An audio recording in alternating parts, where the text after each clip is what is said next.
ಹಕ್ಕಿಗಳ ಭಾವಬಂಡಿ.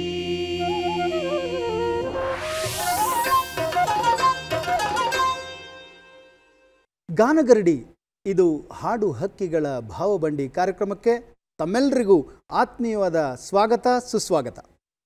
ಪ್ರಿಯ ವೀಕ್ಷಕರೇ, ತಾವು ಈ ಕಾರ್ಯಕ್ರಮವನ್ನು ನಿರಂತರವಾಗಿ ನೋಡ್ತಿದ್ರಿ. ಇವತ್ತೊಂದು ವಿಶೇಷವಾದ ಸಂಚಿಕೆ ನಿಮ್ಮ ಮುಂದೆ ನಾವು ತರ್ತಾ ಇದ್ದೀವಿ. ಇವತ್ತಿನ ಈ ಸಂಚಿಕೆಗೆ ನಮ್ಮೊಂದಿಗೆ ಒಬ್ಬ ವಿಶೇಷವಾದ ಅತಿಥಿಯನ್ನು ನಾವು ಆಹ್ವಾನಿಸಿದ್ದೀವಿ. ಅವರು ಯಾರು ಅಂತ ನೀವು ಊಹೆ ಮಾಡ್ತೀರಾ? ಖಂಡಿತವಾಗ್ಲೂ ಊಹೆ ಮಾಡಿರ್ತೀರಾ. ಸುಮಾರು 50 ವರ್ಷಗಳ ಕಾಲ, 50 ವರ್ಷಗಳಿಗಿಂತ ಹೆಚ್ಚು ಕಾಲ ಜನಪದವನ್ನೇ ಉಸಿರಾಗಿಸ್ಕೊಳ್ತಾ ರಾಜ್ಯ, ರಾಷ್ಟ್ರ, ಅಂತಾರಾಷ್ಟ್ರ ಮಟ್ಟದಲ್ಲಿ ಜನಪದ ಗೀತೆಗಳ ಒಂದು ಆ ಸಂಭ್ರಮವನ್ನು ಹಂಚುತ್ತಾ ಎಷ್ಟೋ ಯುವ ಗಾಯಕರುಗಳಿಗೆ ಉತ್ಸಾಹ ನೀಡುತ್ತಾ, ಪ್ರೋತ್ಸಾಹ ನೀಡುತ್ತಾ ಈ ನಾಡಿನ ಉದ್ದಗಲಕ್ಕೂ ತಮ್ಮ ಹೆಸರನ್ನು ಮೂಡಿಸಿರುವಂಥ ಒಬ್ಬ ಗಾಯಕ, ಜಾನಪದ ಶ್ರೀ ಪ್ರಶಸ್ತಿ ಪುರಸ್ಕೃತರು ಹಾಗೂ ರಾಜ್ಯೋತ್ಸವ ಪ್ರಶಸ್ತಿ ಪುರಸ್ಕೃತರು, ಹಲವಾರು ಪ್ರಶಸ್ತಿಗಳನ್ನು ಮುಡಿಗೇರಿಸಿಕೊಂಡು ಜನಪದದ ಜಾಕ್ಸನ್ ಅಂತಲೇ ಕರೆಸ್ಕೊಂಡಂಥ ಒಬ್ಬ ಅಪರೂಪದ ಗಾಯಕ, ಹಿರಿಯ ಗಾಯಕರಾದಂಥ ಶ್ರೀಯುತ ಡಾಕ್ಟರ್ ಅಪ್ಪಗೆರೆ ತಿಮ್ಮರಾಜು ಅವರು ಇವತ್ತು ನಮ್ಮ ಜೊತೆಲಿದ್ದಾರೆ.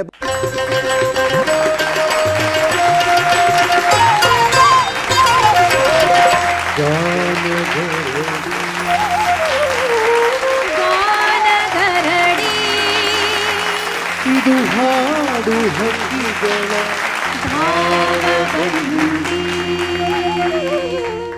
ನಮಸ್ಕಾರ.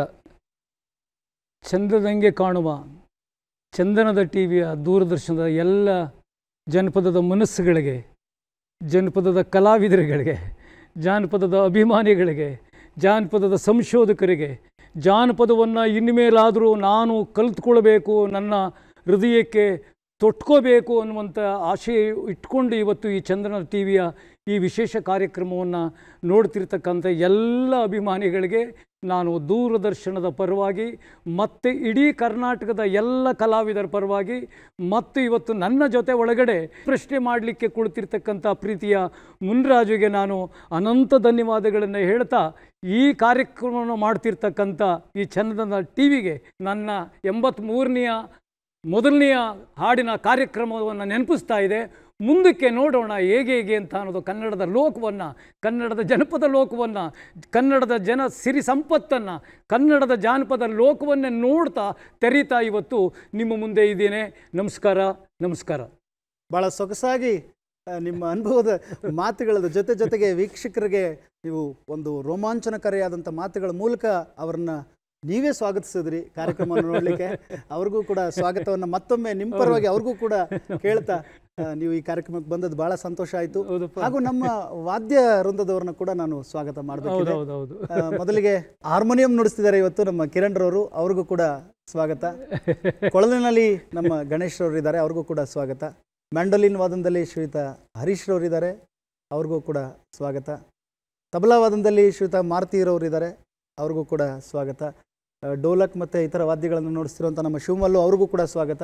ಕಂಜರಿಯನ್ನು ನುಡಿಸ್ತಿರುವಂಥ ನಮ್ಮ ಉಮಾಪ್ರಸಾದ್ರವ್ರಿಗೂ ಕೂಡ ಸ್ವಾಗತ. ಹಾಗೂ ಇವತ್ತು ಸಹ ಗಾಯಕಿಯಾಗಿ ವನಿತಾ ಹಿರೇಮಠರವರು ಬಂದಿದ್ದಾರೆ, ಅವ್ರಿಗೂ ಕೂಡ ಸ್ವಾಗತ.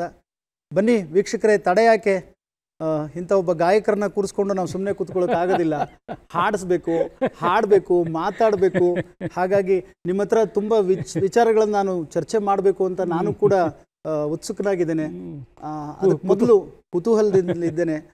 ಪರ್ಸ್ನಲ್ ಆಗಿ ಎಷ್ಟೇ ಮಾತಾಡಿರ್ಬೋದು, ಆದರೆ ವೇದಿಕೆಯಲ್ಲಿ ಕೂತ್ಕೊಂಡು ಮಾತಾಡೋದಿದೆಯಲ್ಲ, ಅದು ಬೇರೆ ಅನುಭವನೇ ಕೊಡುತ್ತೆ. ಹಾಗಾಗಿ ಮೊದಲಿಗೆ ಹಾಡಿನೊಂದಿಗೆ ಪ್ರಾರಂಭ. ಖಂಡಿತ. ಯಾವ ಹಾಡನ್ನ?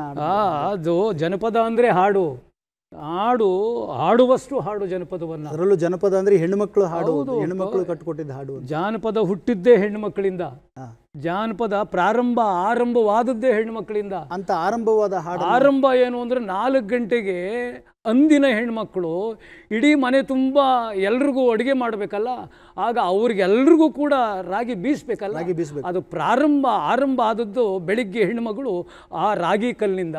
ನೋಡಿ, ಈ ರಾಗಿ ಕಲ್ಲು ಇವತ್ತು ಮೂಲೆಯಲ್ಲಿತ್ತು, ಇವತ್ತು ದೂರದರ್ಶನ ತಗೊಬಂದು ಇಲ್ಲಿ ನಿಂತಿದೆ.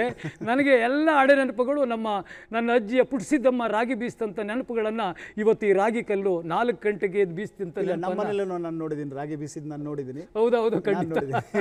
ಅದನ್ನು ರಾಗಿ ಕಲ್ಲು ಹಿಡ್ಕೊಂಡು ಹೇಗೆ ತಮ್ಮ ನೋವುಗಳನ್ನು, ತಮ್ಮ ಸಂಕಟಗಳನ್ನು, ತಮ್ಮ ಆನಂದವನ್ನು, ಅತ್ತೆಗೆ ಹೇಳೋಕ್ಕಾಗದ ಮಾತುಗಳನ್ನು, ಮಾವನಿಗೆ ಹೇಳೋಕ್ಕಾಗದ ಮಾತುಗಳನ್ನು, ಅಣ್ಣನಿಗೆ ಹೇಳೋಕ್ಕಾಗದ ಮಾತುಗಳನ್ನು, ತಂಗಿಗೆ ಹೇಳೋಕ್ಕಾಗದ ಮಾತುಗಳನ್ನು ಈ ರಾಗಿ ಕಲ್ಲು ಮುಂದೆ ತನ್ನ ತವರಿಗೆ ಹೇಳ್ಕೊಂಡಂಥ ಗೀತೆಗಳು ಹಲವಾರು. ಈಗ ಬೆಳಗ್ಗೆ ಎದ್ದು ಯಾವುದನ್ನು ಹಾಡ್ತಿದ್ರು ಅನ್ನೋದನ್ನ ನಿಮಗೊಂದು ಚೂರು ಜ್ಞಾಪಿಸ್ತಾ ಇದ್ದೀನಿ. ಇವತ್ತು ಜಾನಪದ ಅನ್ನೋದು ಎಷ್ಟು ಆನಂದವಾಗಿದೆ ಅನ್ನೋದು ಈ ಹಾಡಿನ ಮುಖಾಂತರ ಗೊತ್ತಾಗ್ತದೆ. ಬೆಳಗಾಗಿ ನಾನೆದ್ದು ಯಾರ್ಯಾರ ನೆನೆಯಾಲಿ, ಎಳ್ಳು ಜೀರಿಗೆ ಬೆಳೆಯೋಳ, ಎಳ್ಳು ಜೀರಿಗೆ ಬೆಳೆಯೋಳ ಭೂಮ್ತಾಯ, ಎದ್ದೊಂದು ಗಳಿಗೆ ನೆನೆದೇನಾ. ಅದೇ ಹಾಡನ್ನ ದಯಮಾಡಿ ವಾದ್ಯದ ಜೊತೆಲಿ ಹಾಡ್ಬಿಟ್ರೆ ನಮಗೂ ಚೆನ್ನಾಗಿ ಅನ್ಸುತ್ತೆ. ವಾದ್ಯದ ಜೊತೆಲಿ ಹಾಡಬೇಕಾ? ಹೌದು. ಅವತ್ತು ವಾದ್ಯಗಳಿರಲಿಲ್ಲ, ಇವತ್ತು ವಾದ್ಯಗಳಿವೆ. ಆನಂದವಾಗಿ ಹಾಡ್ತೇನೆ.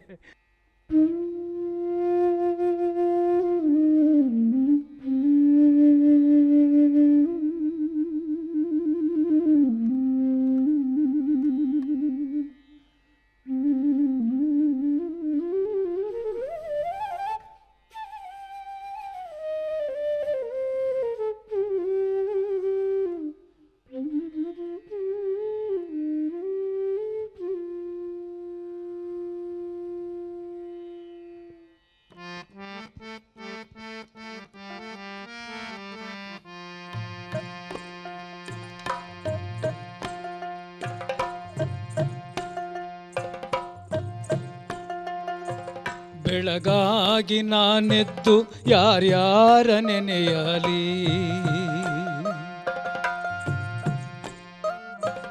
ಬೆಳಗಾಗಿ ನಾನೆದ್ದು ಯಾರ್ಯಾರ ನೆನೆಯಲಿ,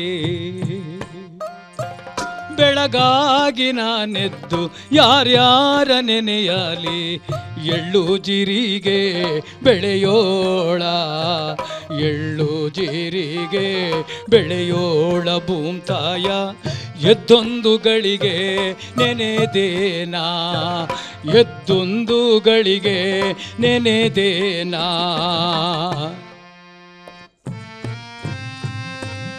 ಹೌದು,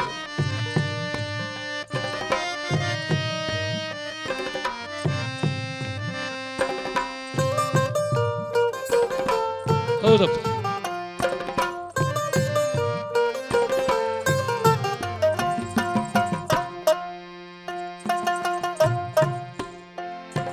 ಕಲ್ಲು ಕೊಟ್ಟಮ್ಮಗೆ ಎಲ್ಲ ಭಾಗ್ಯವು ಬರಲಿ, ಕಲ್ಲು ಕೊಟ್ಟಮ್ಮಗೆ ಎಲ್ಲ ಭಾಗ್ಯವು ಬರಲಿ, ಕಲ್ಲು ಕೊಟ್ಟಮ್ಮಗೆ ಎಲ್ಲ ಭಾಗ್ಯವು ಬರಲಿ, ಪಲ್ಲಕ್ಕಿ ಮೇಲೆ ಮಗ ಬರಲಿ,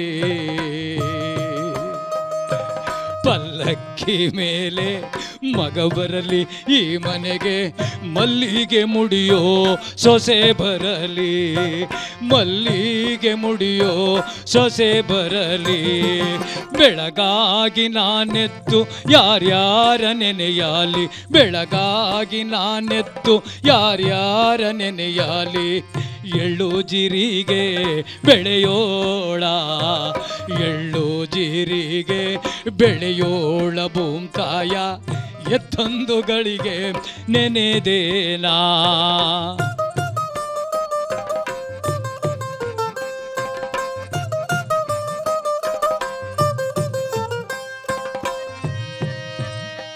ಹೌದು,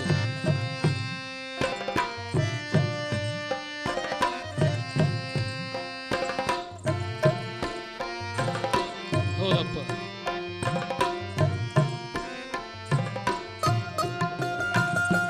ಮಹಾದೇವನಿನ ಹೊರತು, ಮಹಾದೇವನಿನ ಹೊರತು, ಮಹಾದೇವನಿನ ಹೊರತು ನಾನು ಯಾರ ನಂಬಿಲ್ಲ, ಮಹಾದೇವ ನಿನ ಹೊರತು ನಾನ್ಯಾರ ನಂಬಿಲ್ಲ, ನಾ ಮಾಡೆನೆಂಬ ಅರಿವಿಲ್ಲ, ನಾ ಮಾಡೆನೆಂಬ ಅರಿವಿಲ್ಲ. ಮಾದೇವ ನೀ ನಡೆಸೋ ನನ್ನ ಸರುವೆಲ್ಲ, ನೀ ನಡೆಸೋ ನನ್ನ ಸರುವೆಲ್ಲ. ಬೆಳಗಾಗಿ ನಾನೆತ್ತು ಯಾರ್ಯಾರ ನೆನೆಯಲಿ, ಬೆಳಗಾಗಿ ನಾನೆತ್ತು ಯಾರ್ಯಾರ ನೆನೆಯಲಿ. ಎಳ್ಳು ಜೀರಿಗೆ ಬೆಳೆಯೋಳ, ಎಳ್ಳು ಜೀರಿಗೆ ಬೆಳೆಯೋಳ ಭೂಮ್ತಾಯ, ಎದ್ದೊಂದು ಗಳಿಗೆ ನೆನೆದೇನಾ. ಹೌದಪ್ಪ.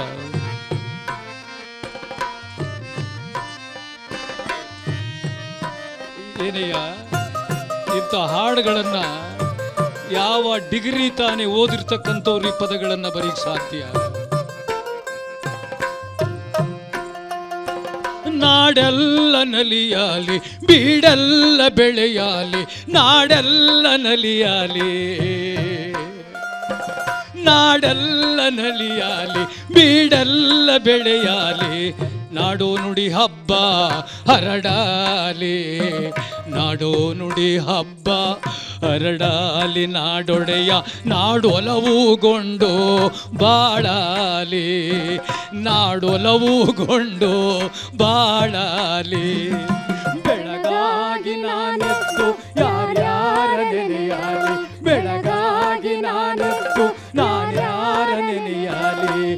ಎಳ್ಳು ಜೀರಿಗೆ ಬೆಳೆಯೋಳ, ಎಳ್ಳು ಜೀರಿಗೆ ಬೆಳೆಯೋಳ ಭೂಮ್ತಾಯ, ಎದ್ದೊಂದು ಗಳಿಗೆ ನೆನೆದೇನಾ, ಎದ್ದೊಂದು ಗಳಿಗೆ ನೆನೆದೇನಾ, ಎದ್ದೊಂದು ಗಳಿಗೆ ನೆನೆದೇನಾ, ಎದ್ದೊಂದು ಗಳಿಗೆ ನೆನೆದೇನಾ, ಎದ್ದೊಂದು ಗಳಿಗೆ ನೆನೆದೇನಾ.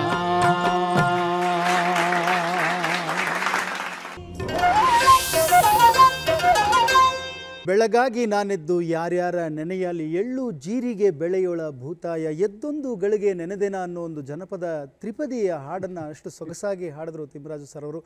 ಸರ್, ಉತ್ತರ ಕರ್ನಾಟಕದಿಂದ ಮತ್ತು ಈ ಹಲವಾರು ನಮ್ಮ ರಾಜ್ಯದ ಹಲವಾರು ಭಾಗಗಳಿಂದ ಯುವಕರು ತುಂಬ ಹಾಡುಗಳನ್ನು ಹಾಡಿದ್ರು, ಜನಪದ ಹಾಡುಗಳನ್ನು. ನಾವು ಎಲ್ಲೋ ಇದು ಇಲ್ಲ, ಮರೆಯಾಗ್ಬಿಟ್ಟಿದೆ ಅಂತ ಅಂದ್ಕೊಂಡಿದ್ವಿ.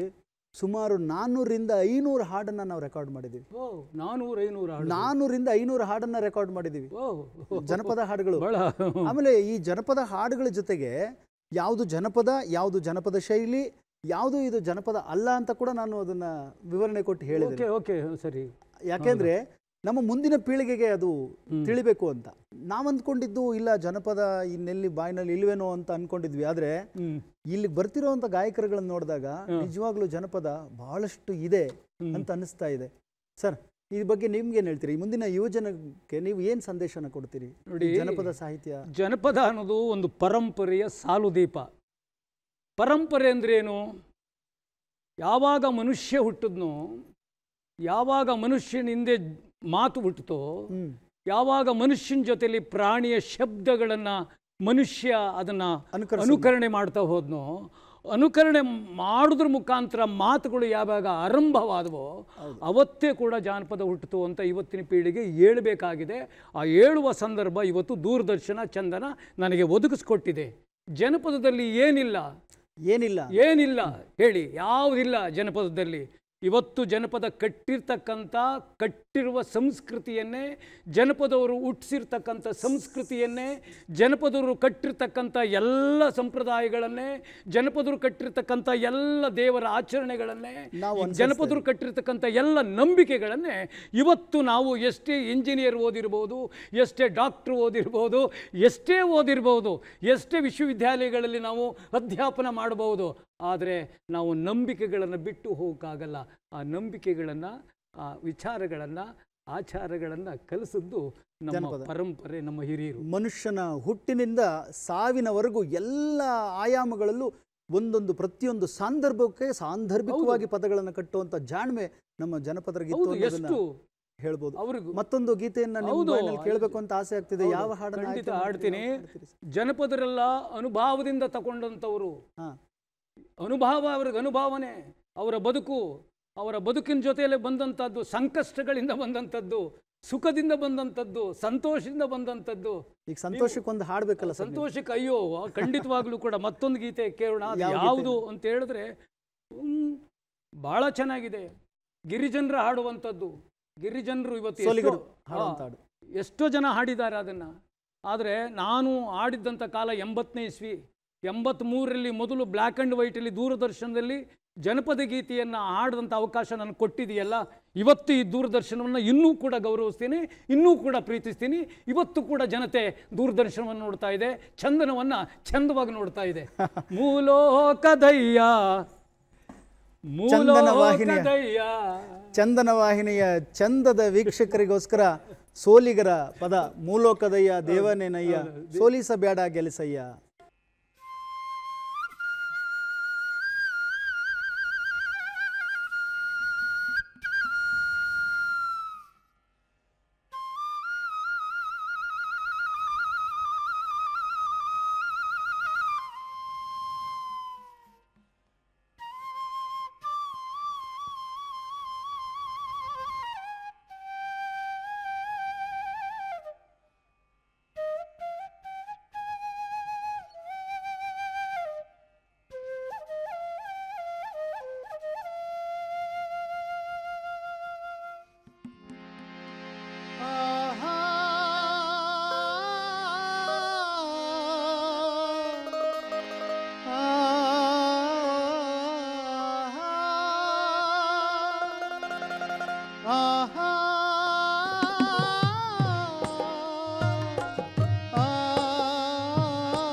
ಮೂಲೋಕದಯ್ಯ ದೇವಾನೆಸಯ್ಯ, ಮೂಲೋಕದಯ್ಯ ದೇವಾನೆಸಯ್ಯ, ಸೋಲಿಸಬೇಡ ಗೆಲಿಸಯ್ಯ, ಸೋಲಿಸಬೇಡ ಗೆಲಿಸಯ್ಯ, ಸೋಲಿಸಬೇಡ ಗೆಲಿಸಯ್ಯ.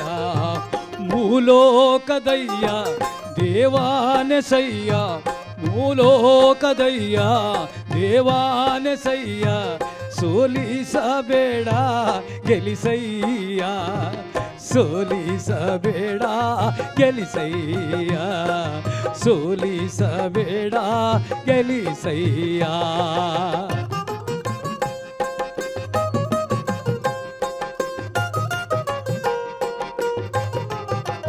ಹೌದು,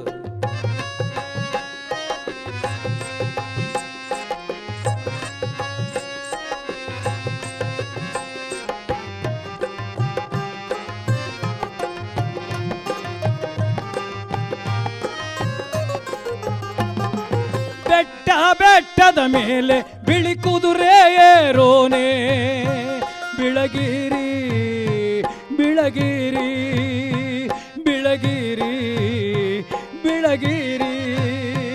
ಬೆಟ್ಟ ಬೆಟ್ಟದ ಮೇಲೆ ಬಿಳಿ ಕುದುರೆ ಏರೋನೆ, ಉದ್ದಂಡ ಜಗದೊಡೆಯ ಬಿಳಿಗಿರಿ, ಉದ್ದಂಡ ಜಗದೊಡೆಯ ಬಿಳಿಗಿರಿ ರಂಗಯ್ಯ, ಸೋಲಿಸಬೇಡ ಗೆಲಿಸಯ್ಯ, ಸೋಲಿಸಬೇಡ ಗೆಲಿಸಯ್ಯ. ಮೂಲೋಕದಯ್ಯ ದೇವಾನೆಸಯ್ಯ, ಮೂಲೋಕದಯ್ಯ ದೇವಾನೆಸಯ್ಯ, ಸೋಲಿಸಬೇಡ ಗೆಲಿಸಯ್ಯ, ಸೋಲಿಸಬೇಡ ಗೆಲಿಸಯ್ಯ, ಸೋಲಿಸಬೇಡ ಗೆಲಿಸಯ್ಯ.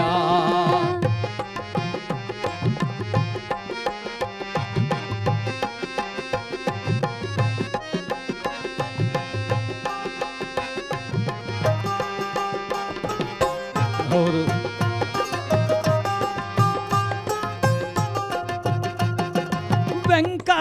ರಮಣನೇ ಆ ಓ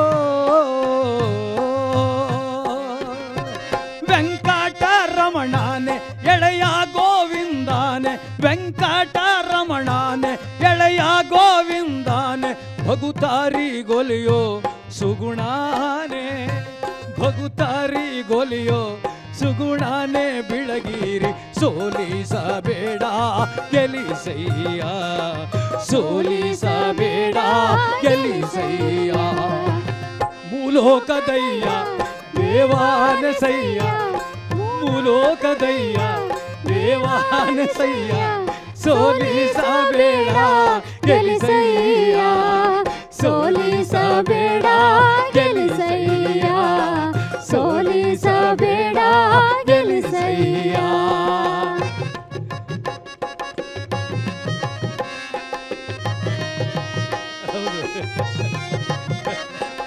ಜೇನು ಕುರುಬರು ಇದನ್ನ ಜೇನು ಕೀಳುವಾಗ ಆ ರಂಗನನ್ನ ನೆನೆದು ಹೋಗ್ತಿದ್ರು. ಹೌದು,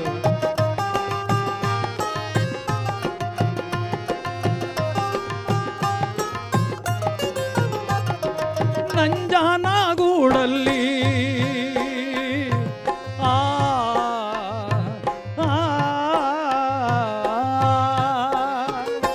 ನಂಜನಗೂಡಲ್ಲಿ ನಂಜನಗೂಡಲ್ಲಿ ನಂಜನಗೂಡಲ್ಲಿ ನೆಂಟ ನೀನಿರುವಾಗ ಎಂಟೆಂಟು ದಿನಕ್ಕೆ ಬರುತ್ತೀವಿ ಎಂಟೆಂಟು ದಿನಕ್ಕೆ ಬರುತ್ತೀವಿ ನಂಜುಂಡ ಎಂಟೆಂಟು ದಿನಕ್ಕೆ ಬರುತ್ತೀವಿ ನಂಜುಂಡ ಸೋಲಿಸಬೇಡ ಗೆಲಿಸಯ್ಯ ಸೋಲಿಸಬೇಡ ಗೆಲಿಸಯ್ಯ ಮೂಲೋಕದಯ್ಯ ದೇವಾನಸಯ್ಯ ಸೋಲಿಸಬೇಡ ಗೆಲಿಸಯ್ಯ ಸೋಲಿಸಬೇಡ ಗೆಲಿಸಯ್ಯ ಸೋಲಿಸಬೇಡ ಗೆಲಿಸಯ್ಯ ಸೋಲಿಸಬೇಡ ಗೆಲಿಸಯ್ಯ ಸೋಲಿಸಬೇಡ ಗೆಲಿಸಯ್ಯ.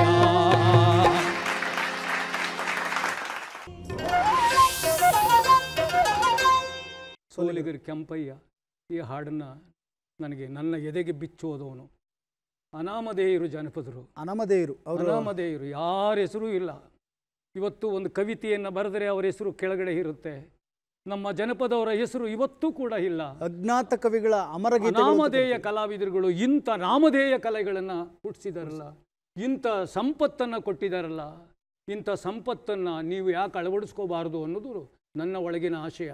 ನಮ್ಮ ದೂರದರ್ಶನ ನನ್ನ ಮೊದಲು ಶೂಟಿಂಗ್ ಮಾಡಿದವರು ಗೆಳೆಯರು ಹೇಳ್ತಾ ಇದ್ರು, ನಮ್ಮ ಬಾಬು ನಿಜವಾಗ್ಲೂ ಗುರುಗಳೇ ನೀವು ಬಂದರೆ ನಮಗೆಲ್ಲ ಒಂದು ಆಶೀರ್ವಾದ ಅನ್ನುವಂಥ ಮಾತನ್ನು ಹೇಳಿದ್ರು ನನಗೆ. ಯಾಕೆ ಅಂತ ಹೇಳಿದ್ರೆ, ಹಳೆ ಚಿನ್ನ ಅಂತ ನಿಮ್ಮ ಅಜ್ಜಿಯ ಹಳೆ ಚಿನ್ನವನ್ನು ನೀವು ಬೀಸಾಡ್ತೀರಾ?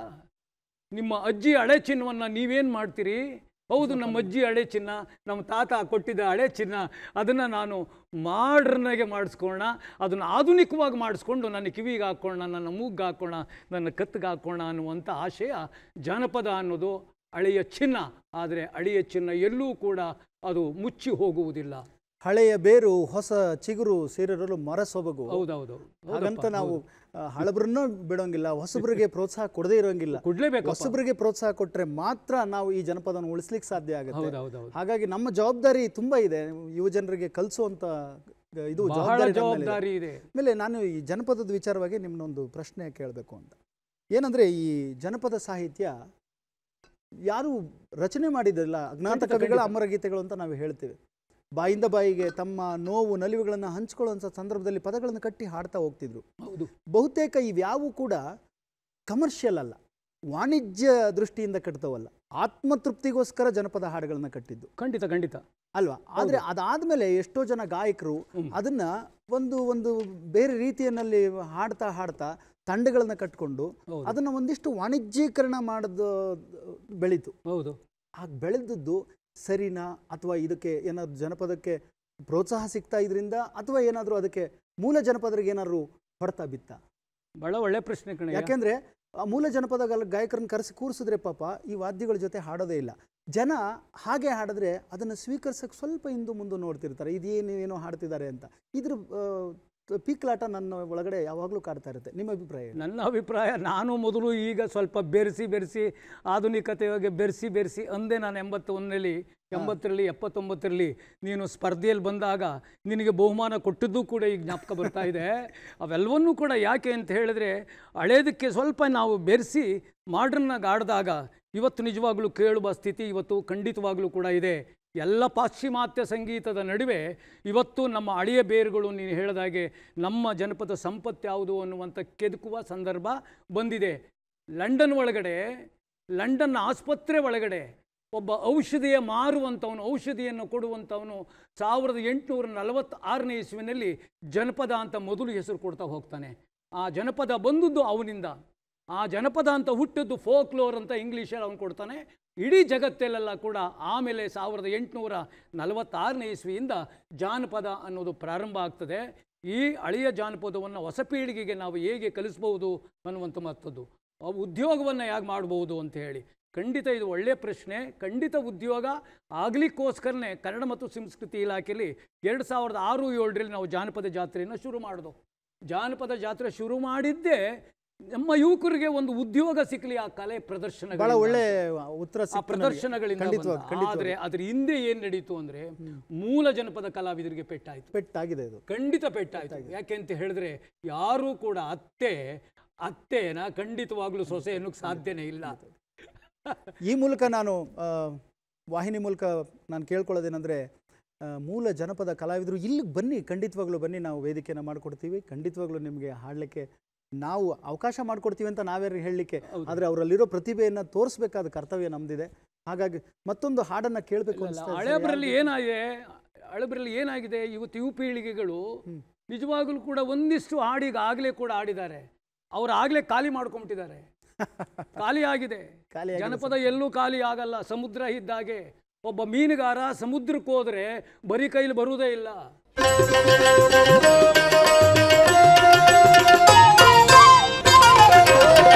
ಗಾನಗರಡಿ